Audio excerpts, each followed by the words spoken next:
Welcome to the Healthcare Unfiltered Express, where I conduct short video interviews packed with relevant and timely information that you cannot miss. So sit back and enjoy the show.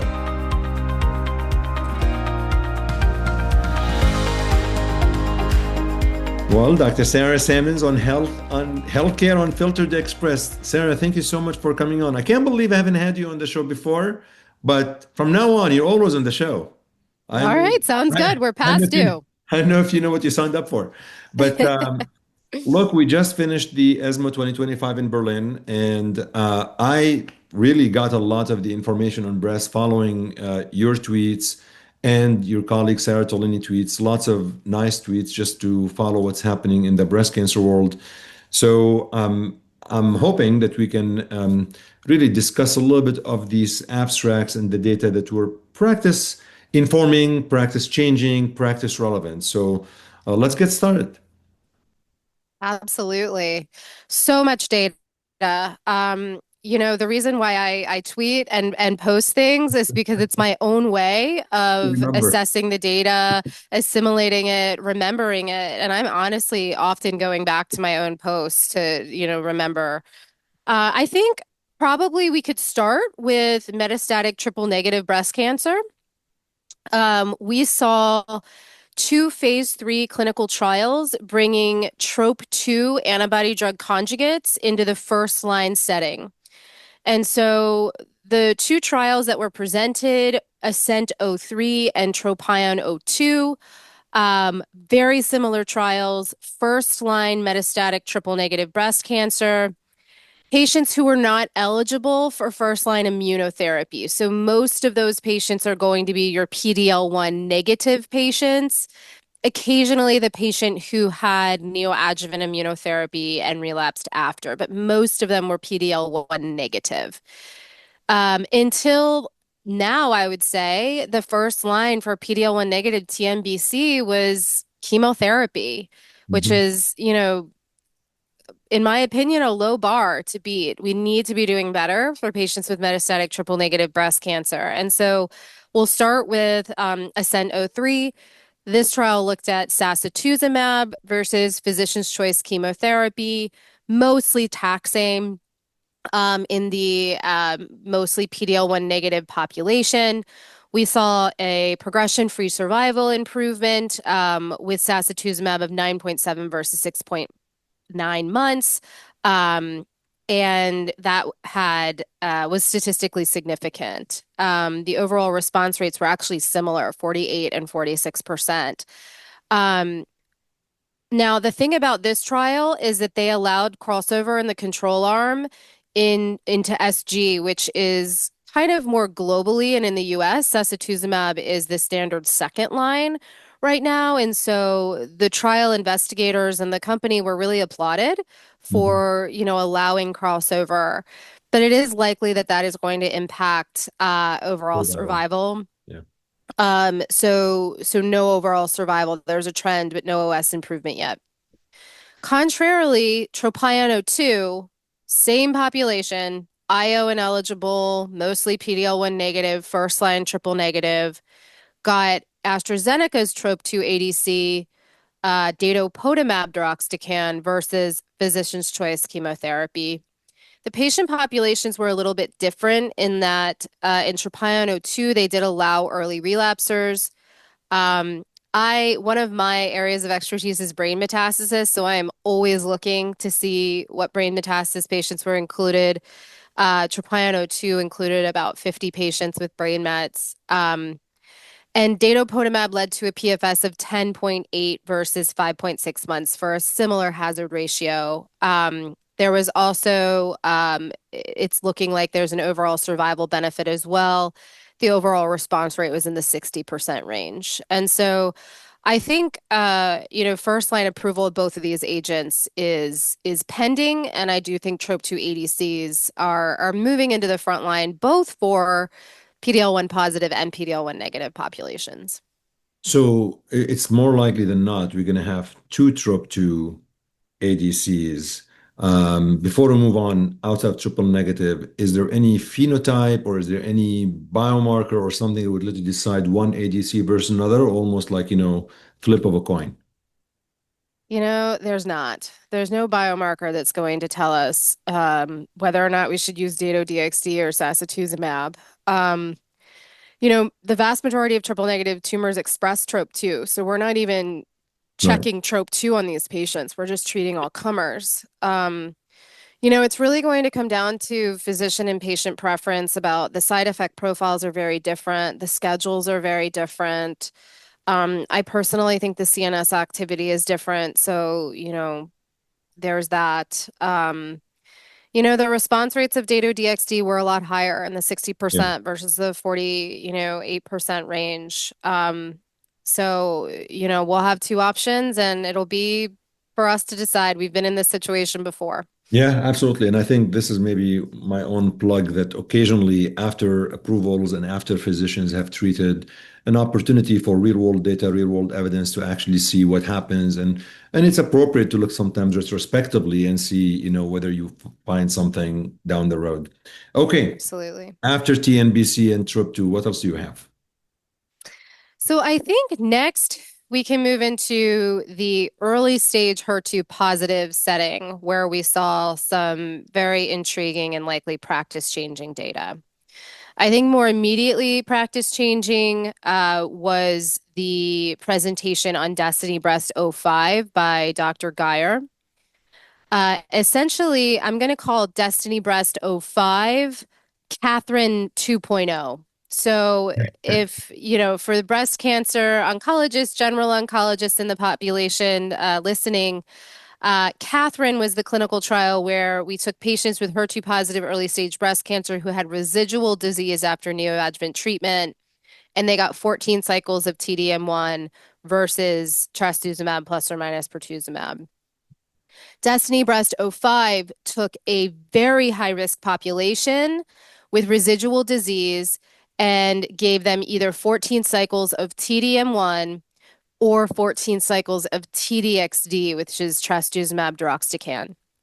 Now, trastuzumab deruxtecan is not an easy drug to tolerate, and we're now moving that into the early stage high risk setting. 14 cycles is a lot, for that drug. So I do think that the investigators did a good job at choosing a high risk population. Essentially, they either upfront prior to treatment had to be inoperable. And the way they defined that was inflammatory breast cancer or basically N2 or N3 disease. So very locally advanced disease up front. Or they could have had, you know, anything up front, gotten neoadjuvant therapy and had residual disease in the lymph nodes. About, a good portion of the population was the population that had residual disease in the lymph nodes. About half of them were considered inoperable up front, so inflammatory N2, N3 disease. And what they found with 14 cycles of TDXD was superior to 14 cycles of TDM1. The primary endpoint was invasive disease-free survival, so recurrence. With TDXD, it was 92.4% at 3 years versus 83.7%, with a hazard ratio of 0.47, so a 50% reduction in recurrence. And so that was pretty striking. I think Was it, one thing it for was us, surprising to yeah. you? Like it was the outcome was surprising somewhat to you? Was it No, I mean, the outcome was not surprising to me. We know in the metastatic setting that TDXD is essentially four times yeah, better in terms of PFS than TDM1, so it's a much more effective drug. So the results were not surprising to me. I think the question remains, which patients are we going to select? So in the trial, about 10% of patients had interstitial lung disease versus 1.6% in the control arm. And there were two deaths due to an interstitial lung disease. And I would say any death in an early stage population is somewhat unacceptable. And so, I do think that this is a step forward, but only for sort of a high risk, high reward situation, in my opinion. Inflammatory breast cancer with residual disease, many positive residual lymph nodes.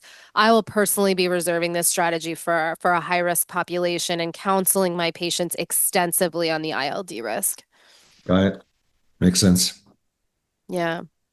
Then we also saw trastuzumab deruxtecan moving into the neoadjuvant setting in HER2 positive disease. So Dr. Harbeck presented the Destiny Breast 11 clinical trial, which was essentially neoadjuvant therapy for HER2 positive disease.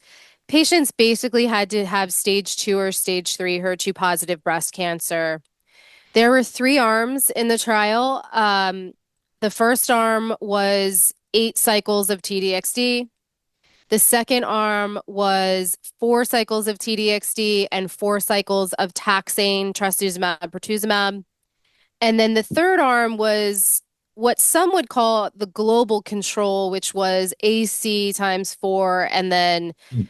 taxane plus trastuzumab, pertuzumab. We really haven't been using anthracyclines in the Right. US for the last 5 to 7 years. So the control arm for a US population is somewhat questionable. I was going to say, I haven't heard the term AC in a long time.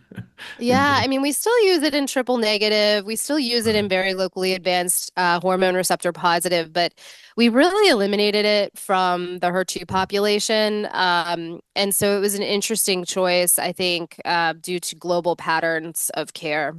Okay. And so essentially, this trial, what was very interesting to me was that the 8 cycles of TDXD was grossly inferior, and they stopped that arm early. So the 8 cycles of TDXD only had a PCR rate in somewhere around 43%. Hmm. Multi-agent ADCs are chemo, right? And in the early stage setting, we've really been using multi-agent chemo. So, an ADC at this point is not better than multi-agent chemo, and I think we've learned that from this trial. What was interesting was that TDXD times 4 followed by THP times 4 led to a higher PCR rate, 67%, than dose-dense AC-THP, which was 56%. Um, Hmm. so there's that. EFS is very immature, only 4% mature, so we have not seen long-term data yet. I think we need to see long-term data before we know how to include this in the neoadjuvant setting. So more data to come there. Probably not going to be in San Antonio, likely after that, maybe ASCO. I would imagine. I think they need some time to mature. Yeah. So far, you've given us four abstracts. Yeah. Like that. All I'll let you right. go on. Well, I think next we probably should move on to the metastatic hormone receptor positive space. Um, so my favorite trial in the metastatic hormone receptor positive space that I saw presented was the Evera trial. Okay. In the first line in metastatic hormone receptor positive, for most patients, you're going to give them a CDK4/6 inhibitor and endocrine therapy. Right. They're going to do well on that, fingers crossed, hopefully, for a while. And then after that, the field gets pretty messy. Everything that we've had to date has a median PFS of really less than 6 months. Hmm. We get a lot more toxicity. So essentially, Avera took a fully post CDK4/6 population, and they had to have 50% of patients had to have an ESR1 mutation, and they ended up having about 55% of patients with an ESR1 mutation. Patients were randomized to either the oral SERD giredestrant plus everolimus or physician's choice endocrine therapy, which mostly was fulvestrant plus everolimus. Fulvestrant, a little bit of exemestane. And essentially, with the addition of giredestrant in the ESR1 mutant population to everolimus, we saw a median PFS of 10 months versus 5.45 months, which was highly statistically significant for a hazard ratio of 0.38. So really nice, an OS trend, but it's immature.